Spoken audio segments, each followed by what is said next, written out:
Hello and welcome to the Charles Kovess Show. I'm Charles Kovess, Australasia's passion provocateur. And welcome to this week's episode, whether you're watching on YouTube or on Rumble or listening via one of the many podcast platforms. This is episode 202. That's a lot of words I've spoken over the last 4.5 years.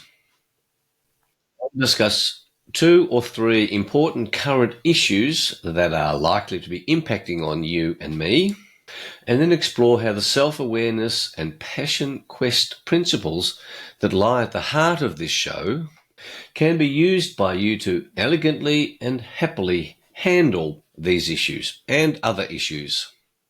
I will share some resources that I consider relevant to handling those issues.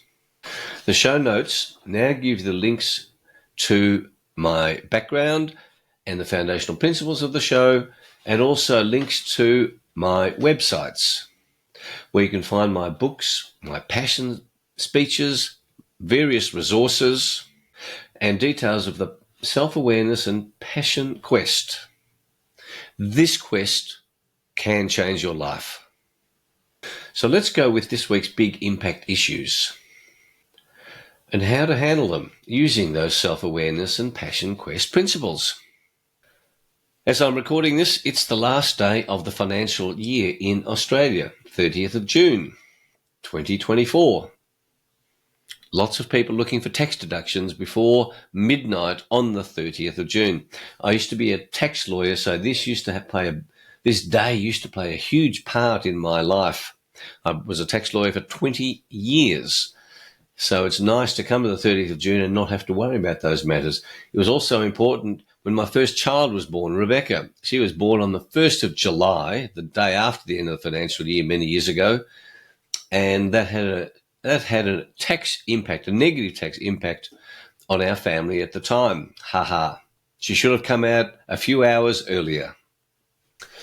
I'm also recording this shortly after the first presidential debate between Joe Biden and Donald Trump. I have my views on it. The point I wish to bring to your attention is that the Biden team wanted the debate. I consider Trump, and by the way, I'm a professional speaker. I have been for 31 years. Trump absolutely hammered Biden, and it's worth noting that it was CNN who set down some very strange rules for this so-called debate. It was a very controlled situation, and still Biden looked like this job was totally beyond him. I agree with the assessment that it's elderly abuse having him stand for or be the president, let alone stand for another run. So, the topic today, doing unpleasant things. My proposition to you is that we are likely to be headed for some unpleasant times. That might also include shortage of coffee. One of the ways to be able to cope with unpleasant times is to be willing to do unpleasant things when times are not all that unpleasant. I do that in my life on many occasions, and over the last week I did it in a very unpleasant way. I went swimming in very cold water at Brighton in Victoria on the shortest day of the Australian year on the 22nd of June. It was 5 degrees outside. The water temperature in Port Phillip was 10 degrees, and I went swimming with the Brighton icebergers. Now, there's no wetsuits allowed. You can put a cap on your head. It was an extraordinarily cold, painful experience. Now, you've heard me say in earlier episodes of this show that I have a cold shower. Every time I have a shower, I finish with 50 seconds of 100% cold water. And in the middle of winter, that water gets pretty cold. But it's quite a different exercise, immersing myself into the bay.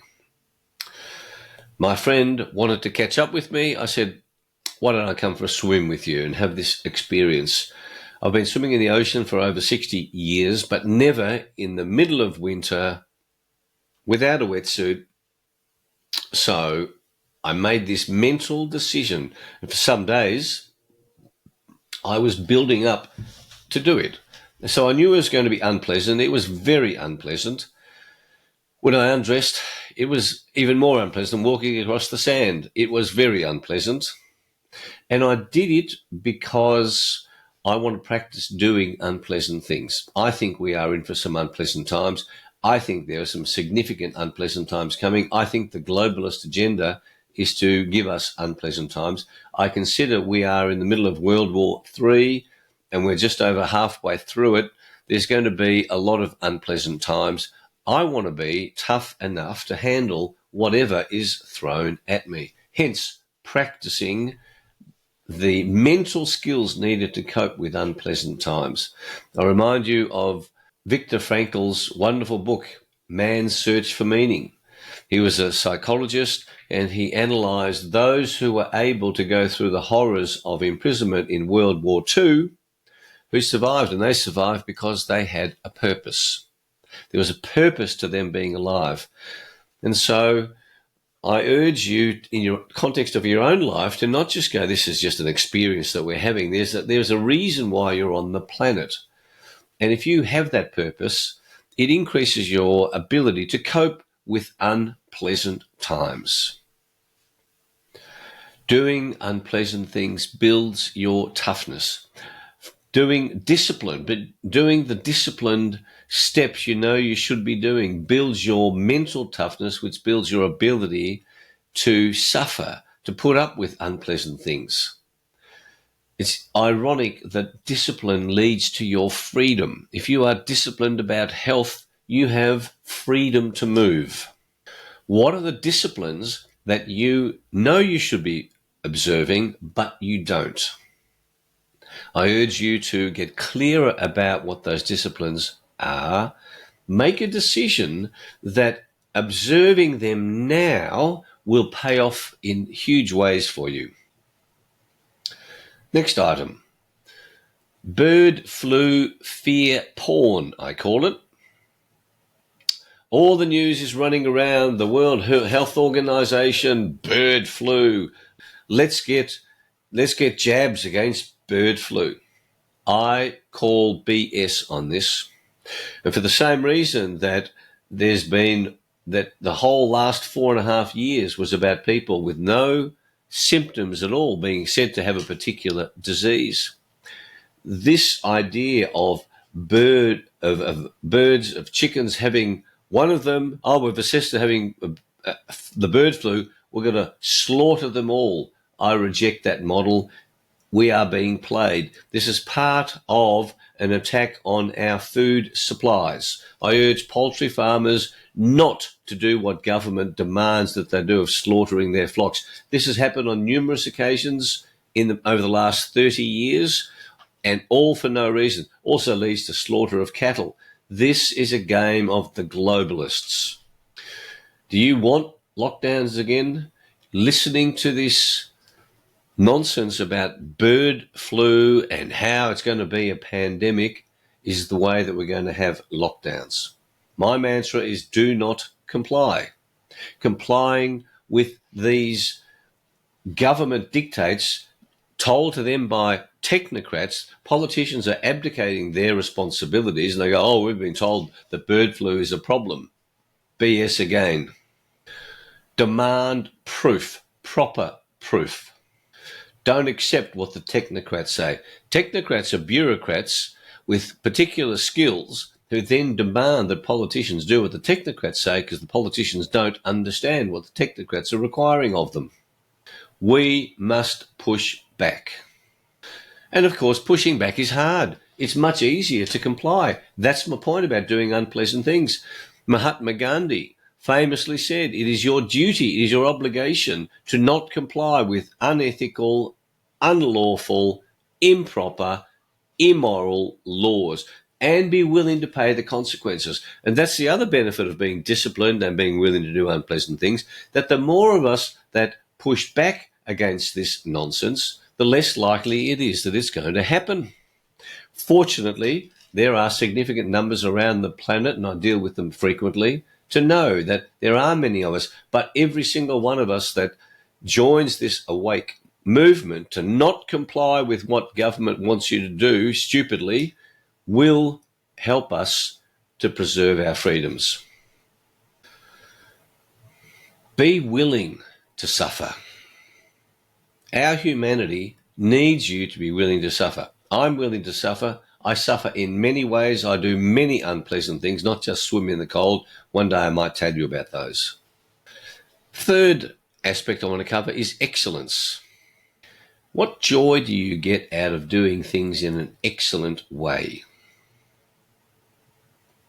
I often ponder this question, and I was recently looking at my bookshelf, looking at various books, and then came across Robert Pirsig's famous book, Zed and the Art of Motorcycle Maintenance, a famous, globally famous book that was all about excellence, about doing excellent things. And excellence requires us to do unpleasant things.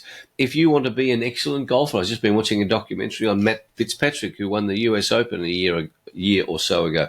It's called Full Swing on Netflix. I urge you to have a look at it. It shows you how hard it is to become a professional golfer. Matt Fitzpatrick from the UK does an incredible amount of unpleasant things. The data that he keeps, the forcing himself to keep records of everything, because he knew what he wanted. He was willing to suffer to pursue his purpose and his vision related to being a golf professional. The joy that we get from doing excellent things. Think about that. When in your life have you pursued excellence? Now, it doesn't mean that everything that you do needs to be excellent. It reminds me of Jack Nicholson, who was obsessive compulsive in the movie As Good As It Gets. He wanted everything to be precisely as it is in his mind, to be excellent. You can go nuts about that, get everything excellent, because then you get nothing done. I also am reminded of a survey that was done of CEOs, 3 types of CEOs: those who have an absolutely clear desk, those who reign in chaos, and then those who take the middle path of organized chaos. They measured the profitability, the return on investment of those 3 types of CEOs, and the most profitable were the CEOs who could function in organized chaos. In other words, many parts of their lives are chaotic, but the crucial elements that they needed to have done excellently was in fact done excellently. Think of excellence in the context of your life, and the resource I want to give to you is Robert Pirsig's book, Zen and the Art of Motorcycle Maintenance, and any other writings of Robert Pirsig, Pirsig. Now, since I've been talking about bird flu fear porn, I thought we need a spot of humour in this show just to keep you on your toes. So I thought we'd talk about chickens, Why did the chicken cross the road? You may well say to get to the other side, but there were other reasons. Because it was free range. The chicken was free range. Why did the chicken cross the road? It wanted to know what all the chicken jokes were about. And lastly, why did the chicken cross the road? Because he was social distancing. Isn't it wonderful now how Anthony Fauci, may he have an unpleasant life for the rest of his life, he now acknowledges there was no science on this whole question of social distancing. So that chicken that wanted to social distance, come back here. All right, next item is to remind you to share your views with your local politicians. Now, for much of the time that you do that, it'll be a waste of time. But what I'm getting more and more evidence of is that most politicians do not understand a lot of the stuff that I'm talking to you about. They are not very intelligent. They are not very clever. They are party machine people. It is showing that sometimes when you talk to these people, give them some useful information in useful ways, it can have a beneficial impact. So think about that. Think of the conversations you have with these politicians. Let's try to help us get better educated politicians. And then whenever you go for an election, don't get sucked into only voting for big parties. My show this week on TNT Radio, my guest is Kerry Atherton, who is an expert on getting over addiction, on handling mentally challenging issues. Well worth watching. As you know, on TNT Radio, all the shows are recorded, so you can always go back and see my previous shows. Last week, my guest was Dr. Judy Wilyman, PhD, wonderfully knowledgeable about the stuff they jab into children. So Judy Wileyman last week, and on Sunday the 30th of June, I'm interviewing Kerry Etherton. So that's it for this show. I hope this show makes a beneficial impact on your life and helps you live life on your terms so that you make it a life as good as you are capable of making it. If you're new to the show, check the show notes for the foundational principles of the show and my background, and also for the links to our websites. Again, thanks for watching or listening. And until our next show, may your week be full of passion, of fun, of challenges that force you to learn and grow, and so that you are constantly raising your own self-awareness about how amazingly capable you are. Have a great week. See you next week. Bye.